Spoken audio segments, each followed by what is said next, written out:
I'll be teaching the class on growing your own tomatoes. I think tomatoes are America's favorite fruit or vegetable. Which is it? Well, ask a botanist. It's a fruit because it has the seeds inside, but we treat it as a vegetable and use it as a vegetable. To show you how popular it is estimated that 95% of people who have home gardens will have a tomato in their garden. If people say, if I could only have one plant, it would be a tomato. Nothing like going out and harvesting those delicious, juicy vegetable fruit and enjoying them in their yard. So what we are going to do today is hopefully expand our knowledge and perhaps learn some new ways of growing tomatoes. We want you to be successful in all that you do as master gardeners. That's our goal. So the objectives of what we're going to discuss today is, first of all, you need to decide the variety of tomato you want. And so we'll talk about how you select that tomato. Then we'll talk about how you choose a garden location and prepare that area. The need for rotation of crops. How to start from seed. We're teaching this class in March, so you could go home and say, I'm ready to start now. You could start from seed. Plenty of time. After they grow, we're going to talk about carrying the seedlings and getting them transplanted, and then some cultural techniques to help you be successful. Let's start with, okay, if you're going to pick a tomato, you want to say, well, I don't know what I want. Well, think about how you want to use that tomato. So maybe you want to have the little cherry tomatoes that'll grow either on your patio or in the garden. They're so fun to have your kids go out and pick. You can graze and pick them, or maybe you'll use them for salads. Lots of different colors and flavors. Easy to grow, the cherry tomato. Maybe you want to do some canning, make some salsa, or dry them.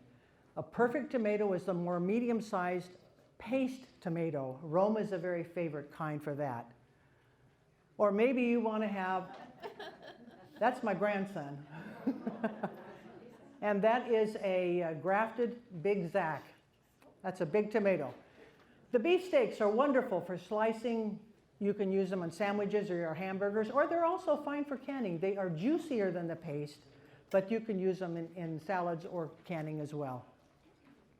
Another consideration, now you've talked about how you're going to use the tomato. Let's talk about the growth pattern, because that should be also part of your decision.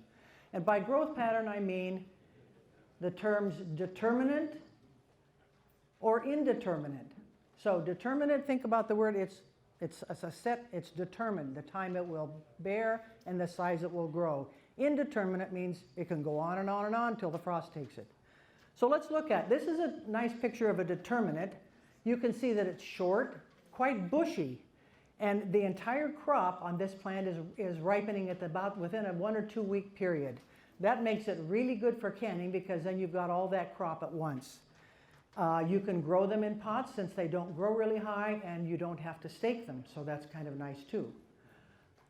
Now you can compare an indeterminate. You can see on the left-hand side it's very tall. It's more of a viney crop. It will bear over 2 to 3 months or until the frost hits. It needs staking. You've got to it. And you will also get overall a higher yield. Now if you look at those two, you can say there's only a few tomatoes on the indeterminate, but if you could see up to the top, there's blossoms all over, which will continue to produce and ripen, and you'll have tomatoes for the whole season. But you can see the determinate is loaded right now, but that's what you see is what you get. You're not going to get a lot more. So today we'll say, okay, how many of you grow your tomatoes from seed? Okay, most of us, it's easy to pick it up from the nursery or the garden store. But let's talk about maybe trying something new this year. You've got time. How do I grow a tomato from seed? What's the advantage of it? Well, first of all, the availability of all kinds of tomatoes. Do you know there are over 25,000 different kinds of tomato plants? Not plants, types of tomatoes. Well, you don't want to have to choose from that many, but you can go to the garden store and pick out seeds, or you can get a catalog and have a huge variety. You can start them tomorrow if you want. It'll be the lowest cost. You can get a whole packet of seeds for the price of one start. Lots of varieties, and I think the joy of growing one right from seed, it's kind of fun. Now, contrast that with, okay, I'm just going to buy a seedling at the spring fair from a vendor. Just fine, but here's some of the things you need to think about. The availability is still very good. You can start it later. You can go home and not worry about your garden until May. But it's a little more expensive because you're going to pay for someone to have planted it and growing it. And you won't have as large a variety to choose from. You're kind of at the mercy of whatever the nurserymen want to plant. In both cases, you need to recognize that hybrids can be disease resistant, but you're not going to be able to save the seeds and come up with the same plant. Okay, now we need to think about where am I going to put my tomatoes? Okay, location is very important. Things to remember, it must have a minimum of 8 hours of sunshine. Tomatoes came from Peru. It's a tropical plant, it wants warmth and it wants sun. So try to factor that into where you're going to plant it. It needs and will benefit best by a rich, loamy, well-drained soil. It should be protected from the wind. You want it up high where the sun can hit it, but you don't want it where the wind is going to hurt it. Also, avoid low spots. Now, it is important to rotate plants, and let's talk a little bit about that. Why is rotation important? It prevents depletion of soil nutrients. So let's think about a tomato. Tomatoes love calcium. They feed heavily on calcium. If I'm going to put that tomato in the same place year after year, that soil is not going to contain the calcium that the first year it did. I can add amendments, and that would certainly help, but it is a consideration when you're putting that in. Secondly, if I can rotate my plants and put a root crop in or another plant that has a different root structure, that will help maintain a really nice soil structure. But the most important reason to rotate it is the third one. If I put my tomato plant in the first year, I'm going to get a wonderful crop. Maybe the second year in that same spot, but pretty soon those soil-borne pests, nematodes, whatever, are going to start to say, you know, Amelia puts a tomato here every time. All we have to do is hang in there through the winter, and when she puts that next one in, boy, with our babies, we'll just take that right out. So if we can move the plants and rotate them, we prevent this buildup of pests, soil-borne pests. They're going to get a foothold and sabotage the plant. You may not see it for a year or two or three or four, but pretty soon you're going to find that that is built up. Now, how to do it? That's the challenge. If you've got a small garden, it is, I will acknowledge, a challenge. And you have to consider not only tomatoes, but you have to consider the whole family. The family the tomatoes are in are the nightshades. So tomatoes, peppers, eggplants, and potatoes, those all four need to be rotated and not on top. I can't put my peppers where I put my tomatoes last year. So what am I going to do? I have a small garden. Well, if a space is limited, I could use pots. I could plant the tomatoes that go in pots. I could try to scrape some of the soil off the top 3 or 4 inches that might harbor those soil-borne pests. Take it, move it away, put it in some other place in the garden. Because you know, if we got to have sun for those tomatoes, I know sometimes we're limited for the amount of sun that hits our garden. So if you're limited there, think about how you can alter that environment a little bit. And another way is, if you want to spend the money for a grafted tomato, the root stock of a grafted tomato is usually resistant to soil-borne diseases. And it'll give you a tomato like that little kid had. So those are some ways. You should try to avoid replanting in that same area for 3 years, if possible. Okay, let's start planting. You've picked out the kind you like. You know where you're going to plant. Let's start by planting seeds. What do we need? Well, we teach here from the ideal and the optimum, and then we try to help you cope and make it work for you. Ideally, it'd be nice if you had a heat mat and some grow lights. But basically, most of us aren't going to have that. So what can you have? Well, you need to start with a tray with little cells in it and a lid or a plastic cover. You need to have moist seedling mix. That's not soil from your garden. That's not even potting soil. That's a seedling or germinating mix, specially designed for this. Your seeds, labels so you know what you've got planted, and a nice warm environment. Could be right in your home, 65 to 70 degrees. Let's get started. There we got a picture. We've got a bucket full of the seedling, the germinating mix, and a water can. We are going to moisten the soil before we even put it into the cells. It's too hard to keep it adequately, uniformly moist. So moisten it in your bucket. Then you can start putting into the cells. And as you load it in, try to fill each cell about the same amount and then pat it down. You don't want air spaces in each of those cells. The seeds need to come in contact directly with moist soil, so try to keep the air pockets out. Now, you want to make a place for the seeds to go. You could use the end of a pencil or just your 2 fingers. I like to make 2 holes in every cell. That way I'm guaranteed one of them is going to come up and I won't be left with an empty cell. There are the seeds ready to go. Now we're going to put 1 in each of the holes. Then we're going to cover it up with a little bit of the same moist seedling soil. Cover it about 1/4 inch. Pat it down again, and you'll want to water it again with a nice spritzer. Then cover it with a dome, and you're ready to start watching them come up. This is ideal again. We've got a heat mat. The cell tray is covered, and you've got some lighting. Well, that's ideal. Be nice if that happened. We'll show you how other ways you can do it. But here they are. They've started to come up now. And we need to now consider how we're going to care for them. They have started germinating. So after a couple of days, we're going to take off that dome. And we need to maintain the temperature. And if possible, a grow light about 2 inches above the seedlings. Check the moisture every day to make sure that it's moist and add some water. No grow lights? A nice sunny kitchen window will do. Now, anybody have any of this happen? I have. Sad, huh? What's the matter here? We've got some seedlings that aren't as healthy as we'd like to see. They're all leaning one direction. The light. Light is a problem. Leggy, spindly, or tilting seedlings can be caused by insufficient light. They're trying to find it. Or maybe I haven't watered them enough. Lack of moisture.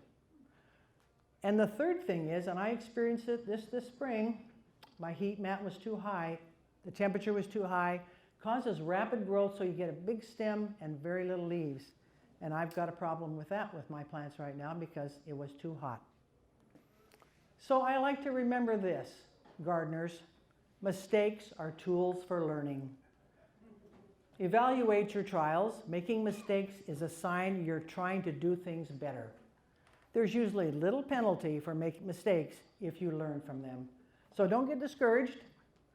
We all learn and get better.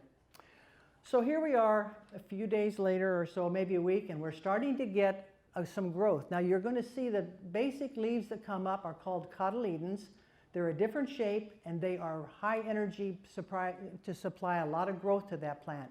But after the cotyledons come the true leaves that you'll recognize are a part of the tomato plant.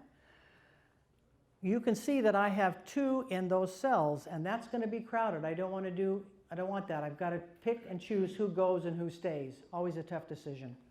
But I'm going to get my scissors, and I'm going to cut off the one I choose in each cell to remove. I don't want to pull it out because the roots may be intertwined with the one I'm keeping and cause damage. So take scissors and just cut it off at the soil level. Now it's starting to grow. They're doing well. And we say, oh, I wonder when we have to transplant them. Well, pull one out of the cell and take a look. Can you see that the roots are wound around there? I see them. They've even come and hit the cell wall of the little place where it's growing. So that means it's time to transplant. Here's how we're going to transplant. We're going to move it into a larger pot. This is about a 3 or 4 inch pot. I'm going to pull off those cotyledons. Take them off, and I'm putting the plant deeper in the soil. That allows root development. It's an interesting phenomenon with a tomato. Whenever the stem comes in contact with soil, it will generate a root out into that soil. So if I plant it deep, all that stem then becomes root. And the health of a plant is determined by the health of the roots. So you can see the little scheme over there, how deep it is in that pot. You have to take off the leaves. You don't want the leaves in the soil. Okay, so you've got it in, you've transplanted it into some larger pots and they're continuing to grow and flourish. Time to get your soil ready. First of all, go out and make sure that it's workable. I think you've had some classes today on how to pick it up and know when it's not too wet and not too dry. Hand work it and then kind of clear the way anything that's on the top of the soil. Take your pitchfork or shovel and turn the soil to about 1 foot deep. Add some organic, 2 to 3 inches of organic matter. And you're going to hope you got the right pH for it. How many brought soil samples today? Okay, well, you're going to learn from the next door what your soil is for a tomato should be 6.8 to 7.2. If you didn't bring a soil sample, bring it to the Master Gardener Spring Fair, first weekend in May, and we'll test it for you then. There it is right there. Okay, now, the plant in the 3 or 4 inch pot is now 6 to 10 inches tall. It's time to think about what you're going to do with it because it needs to get moved. If the weather's nice enough and your soil is warm enough, you can put it outside. If not, put it in a gallon pot and keep it in the environment it's been in. I have found over the years, if I rush the season and put something out, I'll put a gallon tomato plant out maybe in the 1st of May, and then I put another gallon plant out in June. By end of June, they're at the same spot. The one that was put out later will have caught up because the cooler weather will stunt the growth and slow it down. So you don't gain anything by trying to beat your neighbor getting your tomatoes out early. Make sure the soil's warm. And you can add some protection too is wise as well. I'm going to teach another class at the Spring Fair on furthering down the season about your tomato plant. And so we'll talk about, if you're putting it out about then or end of May, about how to protect it. One thing, look at the bottom line, hardening off is needed. That means you're not going to take this plant that's been in this cozy environment of your house and put it in the garden directly. You want it to have a little bit of chance to get used to less than ideal situation that your house was. So put it out on the patio or your picnic table or whatever for a couple hours a day, a little bit longer each day to try to get it used to the real world. Transplanting. You're going to want to soak the seedlings because you want the soil moist so it doesn't fall away from the roots. Soak it with a dilute fertilizer. Remove the lower leaves. Plant it, keep planting it. Every time I transplant it, I plant it deeper and deeper. Using potting mix and water and fertilizer, we'll talk about the ratio there in a few minutes, and put it in a protected spot or provide protection. Okay, we're going to put it in the garden. The soil's 60 degrees. The plant's been hardened off. I'm going to hydrate it first, and then I'm going to say, oh, how do I want to put it in the ground? I want to put it at least 4 feet apart, or they're going to grow into each other by the end of the season. So I can consider whether I want to plant trench or vertical. 2 different styles of planting. A trench, if you put it in, you're going to dig a little bit shallower and longer. Make a trench, and it is an advantage because the soil at that point is warmer up higher, so it'll probably speed the growth of the plant by planting a trench. But in the summer, you have to watch because it's more closer to the surface and it can dry out more, so you'll want to mulch it heavier. Here's a picture of planting trench. So I've dug a nice trench, and I've removed the lower leaves, and I'm laying the plant on its side. So all that area that my 2 hands are on is going to generate roots. It's going to make a nice, sturdy, strong plant. Well, maybe I want to plant vertically. Vertically, you're going to dig a deeper hole so the plant will go into cooler soil, so it won't grow as fast initially. But in the summertime, you're going to find it has more access to water because it's deeper. And so that is an advantage. You won't have to worry about it getting dried out as much. Here's a picture planting it about 1 foot deep. Plant it to that depth, and I always remove the leaves to the level about 5 to 6 inches above the soil. You don't want any leaves hanging down in the soil. Creates disease, access for disease. Soon as I put that in, I want to stake it. Now you can see we're pinching off some of the lower leaves there and staking it when it's planted. Also, that very same time, you want to put a cage around it. It needs to be a sturdy cage, and don't wait till you say a week from now. Do it when you plant it because your cage will disrupt the roots. If you've waited and it's spread out and started to grow, you're going to sink that cage in and destroy some of the roots. Cage should be large and sturdy. If you're growing an indeterminate, or even more so a grafted, those will be 6 to 8 feet tall, and they're going to be loaded with tomatoes. And I've had the whole thing topple over, and that's pretty heartbreaking after you've gotten it this far. So get a really sturdy one. Okay, let's talk about fertilizing them. So when you're looking for what to put on a tomato plant, OSU recommends a ratio of 1 to 2 to 1. The first number is nitrogen. Nitrogen is great for foliage. If you have a high nitrogen fertilizer for your tomatoes, you're going to have a great looking plant. You better not eat the leaves though, because that might be all you have. But look at the second number, 2, which is phosphorus. That is what helps generate flowers and fruit. And so that's why it's the high number. And the third number, K, potassium, will help with plants that have, or vegetables that are having roots and tubers, where you're really focusing on that. But you're not. You're focusing on tomatoes growing up above ground from flowers. So again, 1 to 2 to 1 fertilizer. Now, one of the challenges of a tomato plant is people always say, how much do I water it? When do I water it? And that really determines a lot of the health of the plant through the summer. So, first thing is water the roots and not the leaves. The next part is it needs to be consistent and deep. Now, when consistent, by that I mean on a regular basis. So 1 inch of water per week in normal weather, that's about 3 gallons per plant. 2 inches in really hot weather.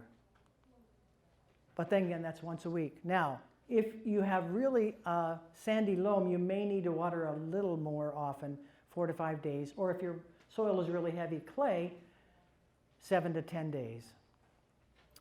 Water early in the day. It's interesting and tempting when you go out the end of the day and your tomato plant just looks like, you say, oh, it needs some water. And so you water in the end of the day. No, don't do that. Wait in the morning, go out and look at it, and if it's perked back up again, it just had a little fatigue from the summer and the heat, and it's fine. So you want to water in the morning so you'll know if that plant is getting enough water. So again, avoid overhead.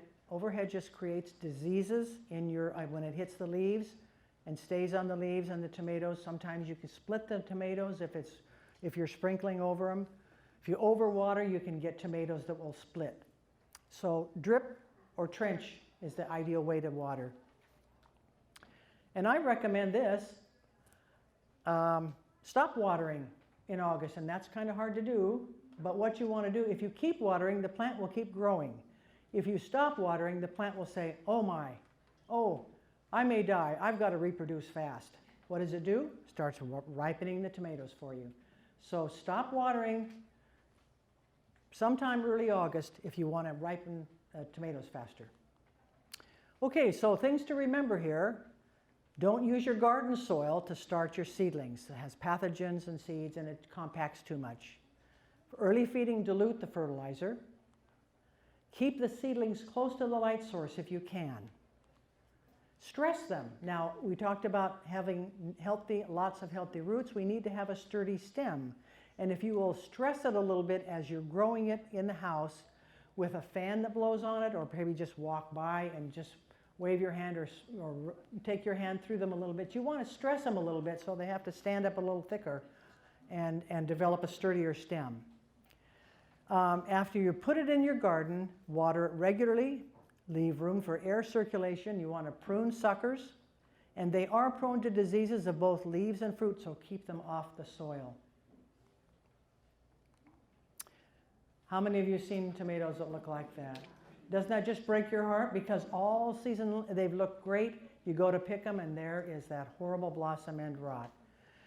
So the reason you get blossom end rot is that your tomato plant is not pulling up the nutrients, largely calcium, that it needs on a regular basis. So if you say, well, I'm going to add a lot of calcium, that's fine. But if you don't water it regularly on a consistent basis, the calcium won't get pulled up. So when they say what causes blossom end rot, it's a multifactorial issue, but largely due to inconsistent watering and nutrients that aren't being pulled up in the plant, and it's largely calcium that's required. And there are some, if you look while you're getting your seeds or plants, there are some that are resistant to blossom end rot, so you might want to look for that if you've struggled with it a lot. Now, not happy with what it turns out, you go home and plant them, and end of April you say, you know, this didn't work so good. That's okay, come back to the spring fair, visit some of our wonderful vendors and pick up the plants that you want. Thank you for attending.